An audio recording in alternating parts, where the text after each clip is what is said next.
Hello and welcome to That's Odd.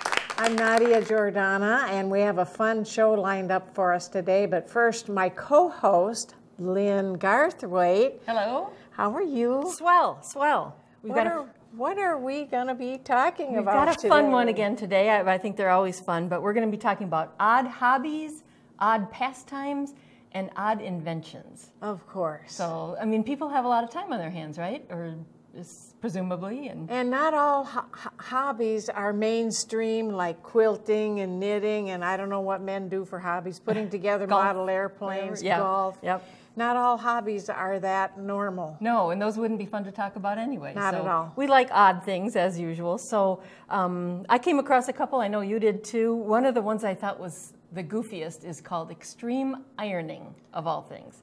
And I know it sounds odd, but apparently back in 1980, a British man named Tony Heim, if I'm pronouncing his name correctly, he has a quirky brother who would do things like, even when they were camping in a tent, he would iron his shirts. He was like really fastidious.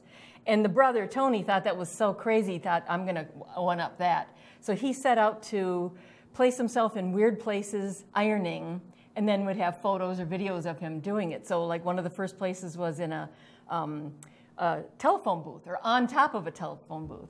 In the 1800s? No. This is in 1980. Oh, 1980. Yeah, pretty okay, recently. That makes more sense. Yep. So, and you know, and this is in England, and you know their telephone booths are so cool, Yeah. so cool. So there he is on the top of a telephone booth ironing, and he had somebody take a picture of it. He did another one where he was in a bin where people throw clothes in for charity. So he was in that big bin full of clothes ironing. He had another one where he was in a busy airport lounge. So people around him moving everywhere, hustle and bustle, and there he is ironing in the middle of that. So he did these kind of things just for fun, just to tease his brother. But the pictures, you know, went viral, as they say, and people around the world literally tried to one-up it. And so that turned into something called extreme ironing. They actually established an extreme ironing bureau, and there are awards given out too. How did I miss that? Well, it's because you're normal, and you wouldn't have a reason to look at that. But you meant ironing. I mean, how odd is that? Most people don't even want to iron anymore. I hate ironing. I haven't ironed in years. So. I don't iron. But some of the best ones, I thought, and we have photos of them. We have somebody who is ironing on the top of this huge rock formation. It's in one of those, like a national park. Very top of it, middle of nowhere, ironing. I'd like to see that. So that's a good one. We have somebody who's ironing as he jumps on a bungee cord. So, you know, he's hanging from this bungee cord and he's got an ironing board in one hand and iron in the other. You know, that'd be a good point to talk about injuries. It's a little weird. Let's just go with that. Also, skiing in water. You know, water skiing. So one hand on the handle of the water ski. You know, the pull, and then the other one with the ironing board. I know, just a little strange. Whatever. So extreme really fits. It's extreme, and it can be dangerous, as you mentioned. Oh, yeah. There's another one. We have a great picture of a guy underwater, full scuba gear, ironing underwater. Shark behind him, you know, so. I'd be more worried about electricity. Well, you know what? I think the key is they don't probably actually iron. I think that's what I'm guessing. Because, you know, when you're in the air, I take everything so literally. Well, you know, they're saying they're ironing. How do the clothes turn out? That's what I want to know. Underwater would be a little weird. But I think I looked and I didn't see any place where I saw somebody who, you know, like died in the process. You would think it would happen. But it's ripe for that. I mean, somebody's going to forget to pull the ripcord, you know, and just plummet to their death or something, or fall out of the top of a tree.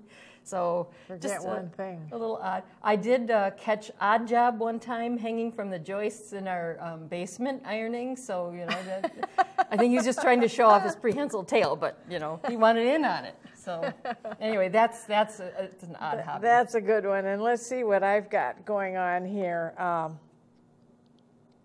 LARPing.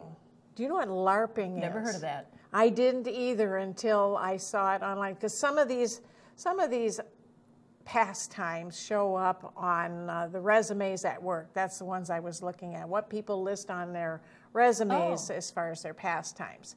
I skipped right by the one person that said sex. It's like, okay, what do you do after the first 10 minutes? Yeah.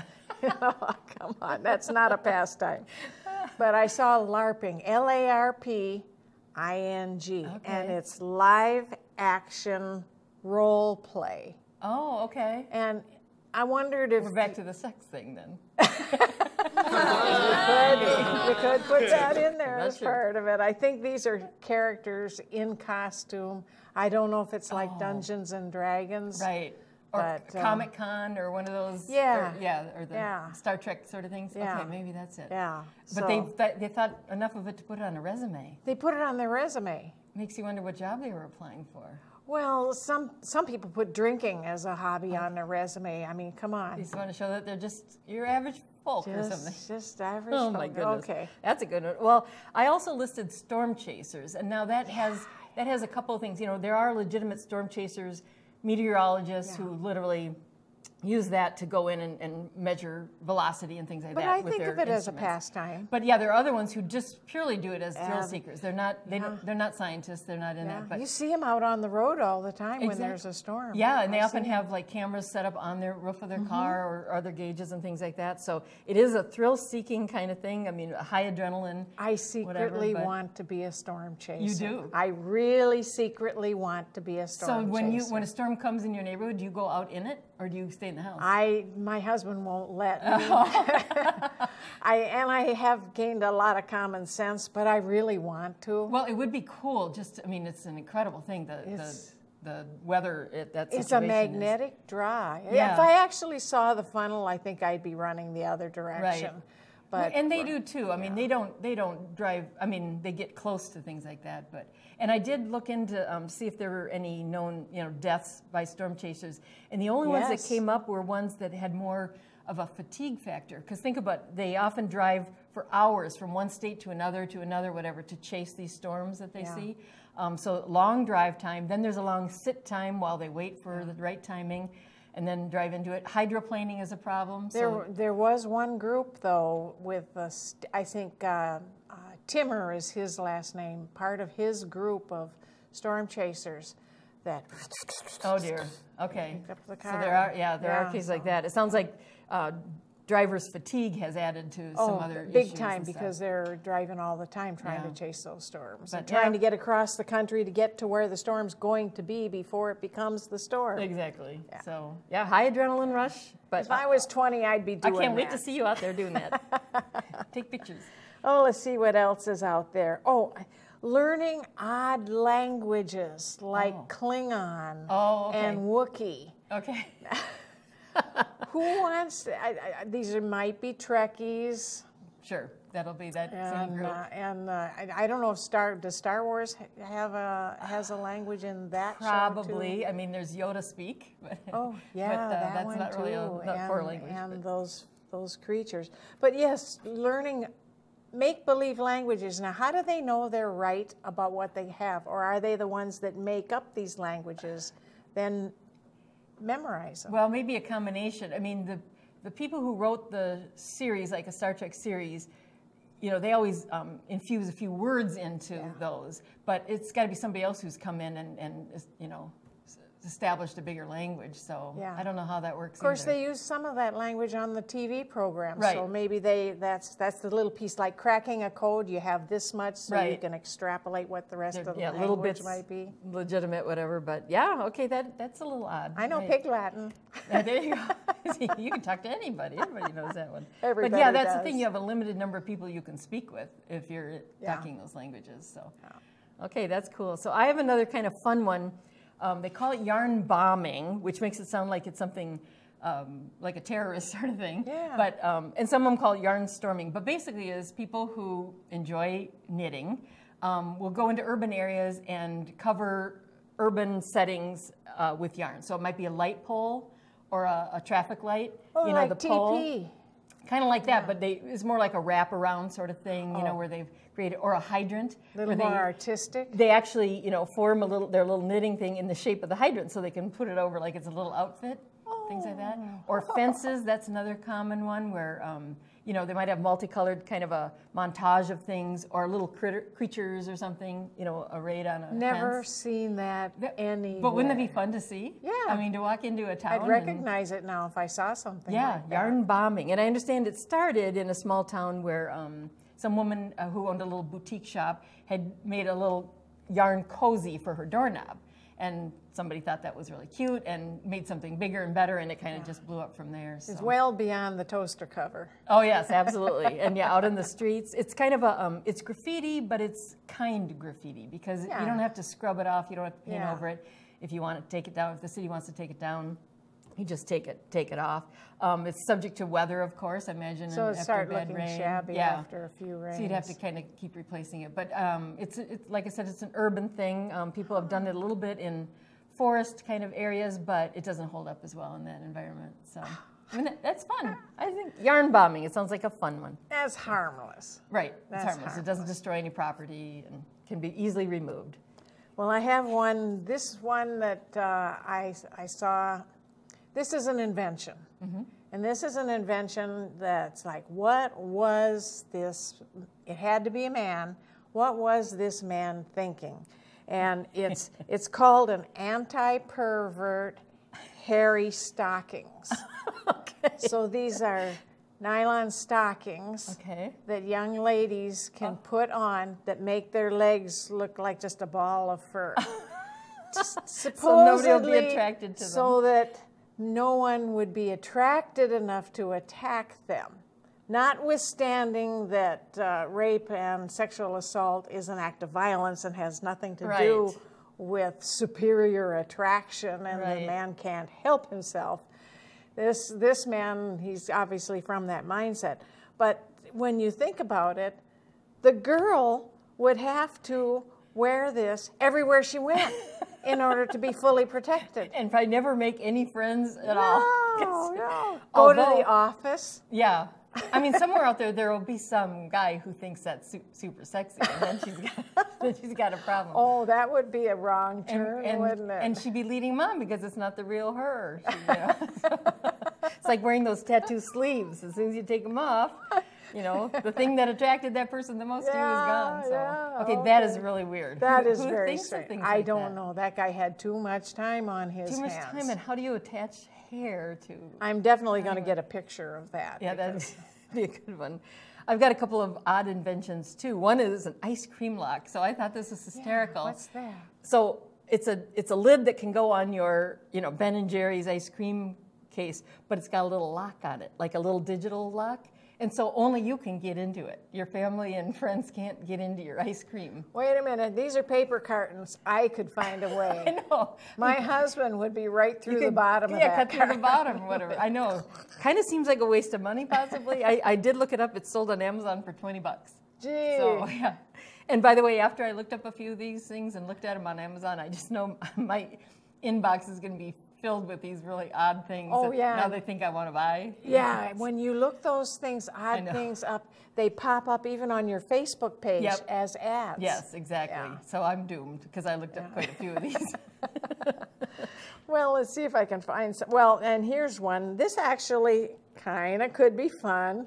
Stalking celebrities. Oh, that sounds like a criminal thing. Or are we talking about stalking? I said it could be fun. Stalking, A-L-K, or S-T-A-L-K-I-N-G, stalking celebrities. Well, you could stalk them on Facebook, and that wouldn't be as criminal. I think in person showing up would, depending on what kind of a stalker you were, could come close to being criminal. And say, so don't try this if it's going to do anything criminal. Yeah. But the idea of finding out where a celebrity is and trying to get a picture of them, that's a hobby, a pastime for some people. And it turns into lucrative business if you can get a good They can sell those pictures. Then it's no longer a hobby, that's a business. Yeah, exactly. And the stars just love that. Yeah, well, most of the time, I think. I think, half and half. Maybe the young ones try to get attention because they need the attention. But it's up to a point. Yeah, it's pretty awful. I found a funny one that's called a fence window, also available on Amazon, of course. So if you have a fence, not a chain link fence, but like a solid wooden one, you can install a little window that has kind of bows out so your dog can look out the fence. So it showed on the picture, it showed like a dog with its face in this little bowed out plexiglass, whatever, in the fence. So he can see out and see what's going on. You see what I mean? Yeah, I would have never dreamed. But fun for the dog, but just think that also means that people can look in. Like if you're nude sunbathing inside, you know, you've got a little Yeah, but they'd have to get down at the height of the be dog. a little bit low, yeah, especially depending on the size of your dog. If you've got one of those little chihuahuas, that's going to be pretty darn low to the ground. I have to look over and there's his face distorted by the bubble peering back. That's right. So yeah, those are more like $50. So you have to really make an investment. So, well, I have one. This one, I'm going to find a picture. It's called an ab enhancer. This falls into the category of an invention, and what it is, it's a wire frame. Okay. With wire sections that are in little squares in the pattern of your abs. Okay. And it's the abs you aspire to? Yeah, abs you aspire to. And it's spring-loaded, and I don't know how it clamps on the other side, but you start on one side, and you clamp it across your abs and squeeze it tight and leave it for, well, however long you think it's going to take that you're going to be out there. I suppose it takes a while to make indents into the abs. I see what you're saying. And kind of reddish marks. So maybe it's just for a photograph. Wow. Wow. Boing. Just buy one of those plastic overalls, you know, that have it all. I know they've got those. Yeah. Wow, that sounds painful. Yeah. You have to really. Sounds stupid is what it sounds like. Stupid and painful often go together. So I have another one, an umbrella with a cup holder. So on the umbrella up here, the handle, and then at the bottom there's a little cup holder built in, so you can always have your coffee with you, even in a raging storm. If you tilt it a little, you can catch the rain. Yeah, that's true. So it's for people who cannot go anywhere without a cup of coffee, I think. I could maybe relate to that, the holder part, so you could actually kind of pull your cup out. So you wouldn't have to tilt the whole umbrella and get rain in your face when you get a drink. Although that would be interesting too. So that would make for good shows. Oh yeah. So crazy things. People come up with bizarre ideas, and we're all the better for it. And it looks like we're getting out of time for this segment anyway. So what we're going to do next, we're going to have comfort food, oddball comfort food, and a discussion about that. So we're going to take a little break, and we'll be back with that.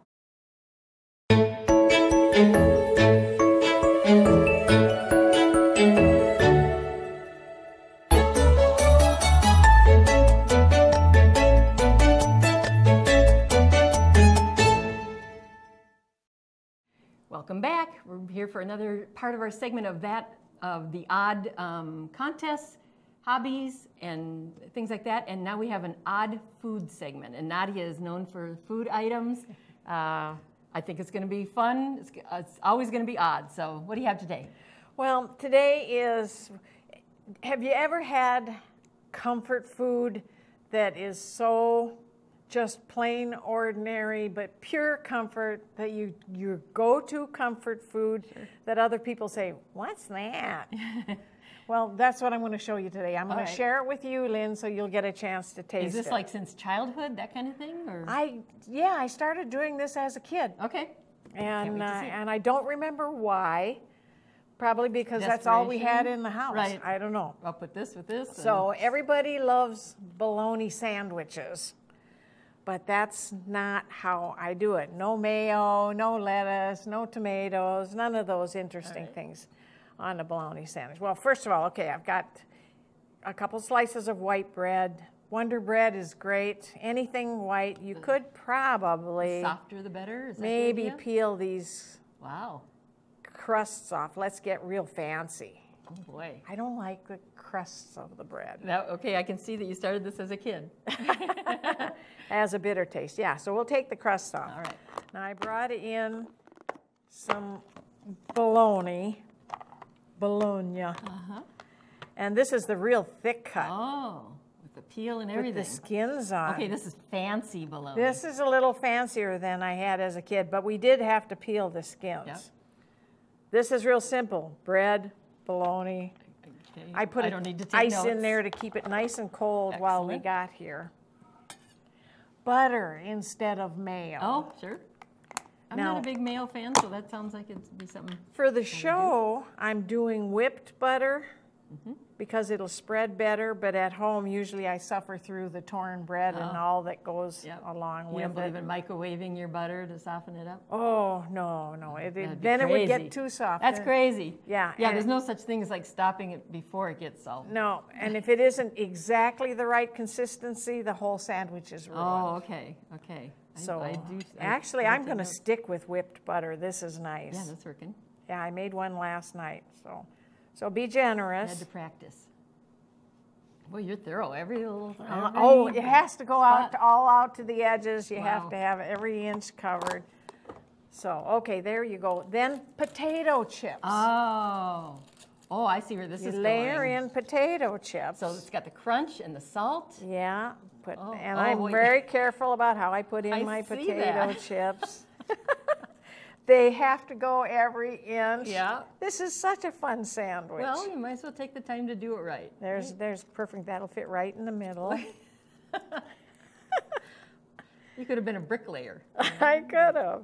or a stonemason. That's it. It's not ready yet. Okay, Not I hope you're not ready. going to flip that onto. I hope you flip it the other way. So That gets to be a little bit Yeah, tricky. it's a little dicey. I've done it wrong a couple times, and you could actually squash that, Okay. Yeah, but 'cause I don't it's all really going to be part of the like same. to do that to it. Then you put it Oh, together. that is so Then you beautiful. could squash a little bit. That's a thing of beauty. It is, and it tastes so good. Oh, now here's the thing. You cut Can you straight. hear that? I cut at a diagonal. Oh, I do with a lot of I sandwiches. think it just yeah. tastes better. Yeah, it looks better for sure. Yeah. That's a. Oh, now this. Okay, this is gonna be interesting. We can do a little taste test. In fact, I think I'll give you that one. You go right ahead and taste. I'll go ahead and taste while you keep talking. And so I'll Does put your- that on a plate. Does your whole family like this? I don't know. Never asked them. I do it all by myself when I'm alone. How do you like it? That's a really good combination. I like it. Again, the salt and the crunchy. Yeah. And I do like a good bologna sandwich. So Yeah. After the show, I'm going to finish this. Yeah, absolutely. I think I'll have that after the show too. There's enough for a couple more sandwiches for the crew if they want. Oh boy, I can see him just salivating. This is better than like the thing you made with Spam. That was good. And remember the drinks that had the odd flavors like pickle flavored cola?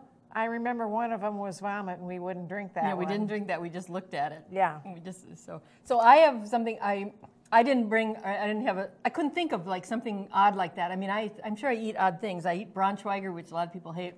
I love that. But it I just couldn't think of like a combination sort of thing. So I came up with this idea. I'm going to have you reach into this magic bag, pull out 2 pieces of paper. Each of them have a different food item on it, and the 2 pieces will be the things that I'm going to challenge you next time to combine into. Oh, so you got there's one. Let's see what 2 food items Nadia is going to be Is there challenged. only 2 in here? No, there's like 6 or 7. Or, I don't know. Okay. Okay. So now, first, before I look, am I supposed to do these on the next show? Well, I'll leave that up to you. Okay. If it seems like something, or try it at home and then report back. We'll see how it works. So, what did you get? Eye of Newt. Eye of Newt. That's one thing. That's one ingredient. Newt Gingrich? Yeah, I was thinking that. Yeah, as far as I know, he still has 2 eyes. So. He still has. Oh, lily pad. Now, actually, that's probably possible, but I don't think I could eat either one of those. That would things. maybe be a little bit tough. But you missed out on the pig knuckle. I thought that might go well. Oh, I would have done that. That and a squid or something. The Squid problem with I would do. pig knuckles are kind of hard because you know, Again. they're so hard. You have to bring a hammer to it to flatten out those pig knuckles. So yeah, let's see what. You're gonna just look at all of them. I'm just gonna do So that way you can pick and radish. choose. Okay, that's Radish good. is easy. Yeah, just It goes with everything. orchid petals. Well, maybe. Let's see. We're not gonna. The Pig knuckles. There's the pig My knuckles. mother has been asking for pig knuckles. seriously. Yeah, I can't find them anywhere except for Oh, for to pay a fortune what a for 'em. shame. Like $20 for about 2 Or that's at least what you told her. bunny ears. No. Now the shame on you. bunny ears, I have to say, you only harvest them when a rabbit has died of natural causes. So we're not Still. hurting any rabbits. Chicken feet. chicken feet. Asians. I know, A fried. lot of Asian foods have chicken Fried feet. chicken feet. and There's soup not a lot of stew. meat on them. No, soup. It makes a gelatin thing. Yeah. I'd eat that. Yeah, okay. With lily pads. Squid, one of my favorites. Seriously, have you eaten squid? Oh, of course. Oh, You of have course, it? no. No. It's a family joke. Why do I think that's that's so what we serve funny? at Thanksgiving, but I love squid. never have yet. Bean sprouts. Yeah, That's see, not that odd. is something that goes with everything. See? That's why that's in there. Frog tongue. No, but I ate frog legs. Right, but frog tongue is different because you have to get a lot of them to make a meal. I mean, you need to harvest a lot of frog tongues. But I'm not gonna eat that. They're probably tasty. Oh, I see you separated them in the. I know, these will I do would, and the won't these do. I won't. All right, I'm looking forward to seeing what you come up with. Okay, I think we're done here. All right, well, thanks for joining us for a goofy episode. Of course, they all fit that category, so we'll see you next time on That's Odd.